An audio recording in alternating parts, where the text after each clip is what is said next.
दोस्तों, कोहिनूर जिसे दुनिया का सबसे प्रीसियस और खूबसूरत डायमंड कहा जाता है, माना जाता है कि इसकी चमक इतनी ज़्यादा थी कि देखने वाले हैरान रह जाते थे। इसके बारे में ऐसा कहा जाता था कि यदि इसकी कीमत लगाई जाए तो पूरी दुनिया को 2.5 दिन तक खाना खिलाया जा सकता है। इसके इतना खूबसूरत और प्रीसियस होने के कारण ही इसे बहुत से राजाओं द्वारा एक दूसरे से लूटा गया। सभी राजा इसे पाकर अपने आप को दुनिया का सबसे भाग्यशाली व्यक्ति समझते थे, लेकिन उन्हें क्या पता था कि कोहिनूर उनका भाग्य नहीं बल्कि दुर्भाग्य है, क्योंकि जिसके पास भी कोहिनूर गया उसे कंगाल बना दिया। तो आखिर इसके पीछे क्या कहानी है? कोहिनूर को एक कर्स यानी कि श्राप क्यों कहा जाता है? आइए जाने आज।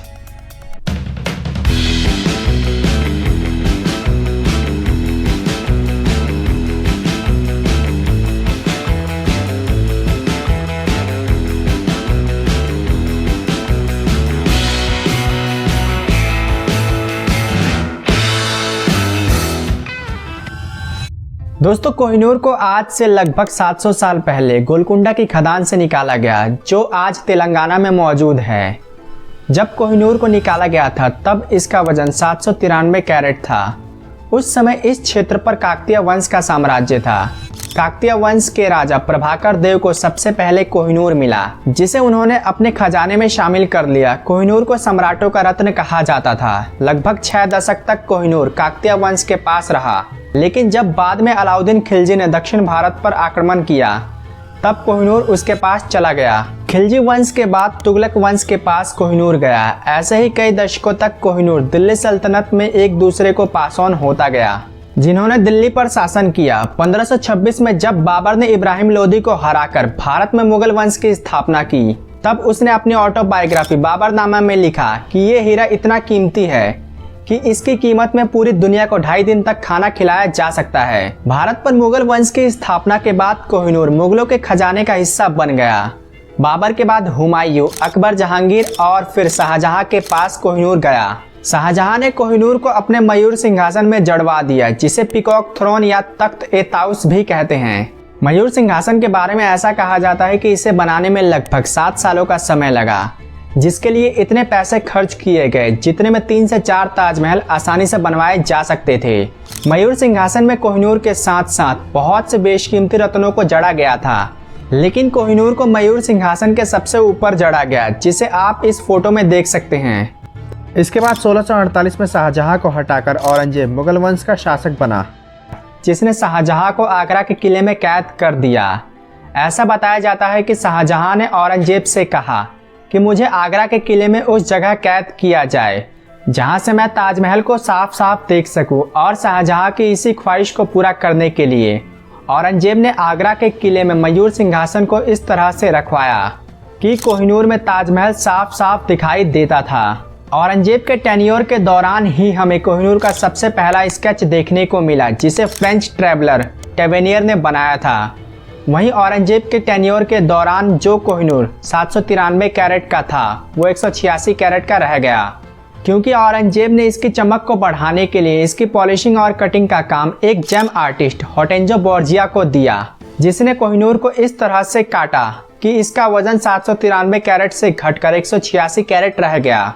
जब औरंगजेब को इसका पता चला तो उसने होर्टेंजो बोर्जिया को दंड दिया। औरंगजेब के टेन्योर के दौरान ही कोहिनूर का कर्ज मुगल साम्राज्य पर लग गया। आगे चलकर मुगल साम्राज्य कमजोर पड़ गया, क्योंकि 1739 में ईरान के शासक नादिर शाह की नज़र जब दिल्ली पर पड़ी तब उसने दिल्ली पर आक्रमण कर दिया। उसने दिल्ली को बुरी तरह से लूटा। इस समय दिल्ली का शासक मोहम्मद शाह रंगीला था। ऐसा बताया जाता है कि नादिर शाह ने दिल्ली से इतना खजाना लूटा जिसे ईरान ले जाने के लिए 700 हाथी, 4000 ऊंट और 12000 घोड़ों की जरूरत पड़ी। नादिर शाह दिल्ली से लूटे हुए खजाने को ईरान ले जाने की तैयारी कर ही रहा था, तभी उसे किसी के द्वारा कोहिनूर के बारे में पता चला। उसे पता चला कि मोहम्मद शाह रंगीला कोहिनूर को अपनी टर्बन में छुपाकर रखता है, जिसे हथियाने के लिए उसने एक प्लान बनाया। उसने एक शाही भोज का आयोजन किया, जिसमें मोहम्मद शाह रंगीला को दिल्ली की गद्दी पर वापस बैठाना था। उस समय ऐसा कल्चर था कि जब भी कोई किसी को उसकी सत्ता वापस करता था तो उन्हें टर्बन एक्सचेंज करनी पड़ती थी। ऐसे में मोहम्मद शाह रंगीला को अपनी टर्बन मजबूरी में नादिर शाह को देनी पड़ी।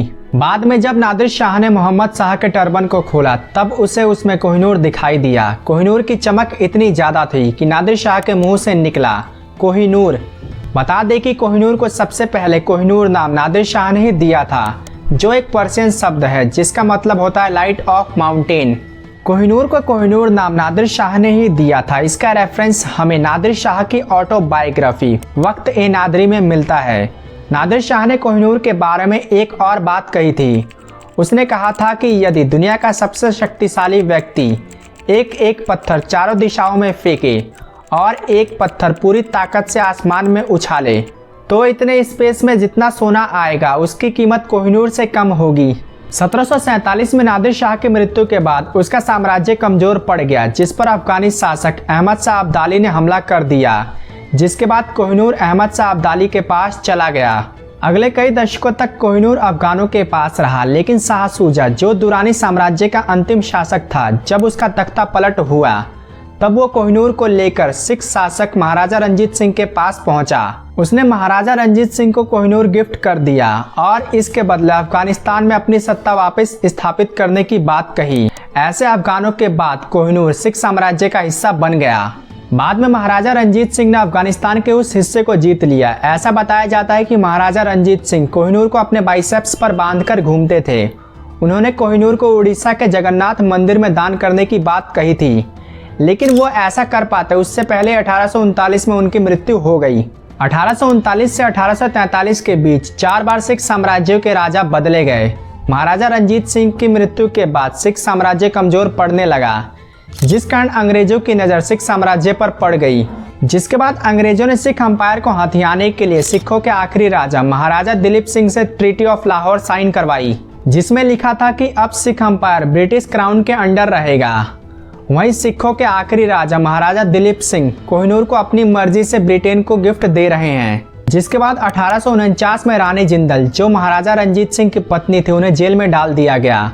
वहीं महाराजा दिलीप सिंह और कोहिनूर को HMS मीडिया शिप के द्वारा ब्रिटेन ले जाया गया, जहां महाराजा दिलीप सिंह ने इंग्लिश लिटरेचर में पढ़ाई की। बाद में उन्होंने क्रिश्चियनिटी को अपना लिया। ऐसे सिख अंपायर पूरी तरह से खत्म हो गया। यहाँ आप साफ तौर से देख सकते हैं कि जिन जिन राजाओं के पास कोहिनूर गया, उसने उनके साम्राज्य को खत्म कर दिया। सबसे पहले कोहिनूर ने मुगल वंश को खत्म किया। नादिर शाह के पास जाते ही उसके साम्राज्य का पतन हो गया। कोहिनूर के कारण दुरानी साम्राज्य खत्म हो गया। वहीं जब महाराजा रंजीत सिंह को कोहिनूर मिला, तब कोहिनूर का श्राप सिख साम्राज्य को लग गया, क्योंकि आगे चलकर इसके कारण सिख साम्राज्य पूरी तरह से खत्म हो गया।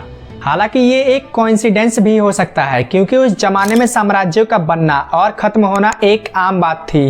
राजा एक दूसरे के साम्राज्य को हथियाने के लिए एक दूसरे को मार देते थे। सबसे पहले साल 1306 में एक हिंदू टेक्स्ट में कर्स ऑफ कोहिनूर की बात कही गई है, जिसमें लिखा है कि जो कोहिनूर का मालिक होगा वो पूरी दुनिया का मालिक होगा, लेकिन इसी के साथ पूरी दुनिया का दुर्भाग्य भी उसे मिलेगा। इसीलिए कोहिनूर के कर्ज से बचने के लिए जब कोहिनूर ब्रिटिश ज्वेल्स का हिस्सा बना, तब ये तय किया गया कि इसे केवल महारानी ही धारण कर सकती है, क्योंकि 1306 के जिस टेक्स्ट में कोहिनूर के कर्ज की बात कही गई थी, उसमें ये लिखा था कि इसे केवल देवता और स्त्री बिना किसी श्राप के धारण कर सकती है। इसी कारण 1850 के बाद जितने भी ब्रिटिश किंग हुए, उनकी पत्नियों ने कोहिनूर को अपने क्राउन में जड़वाया।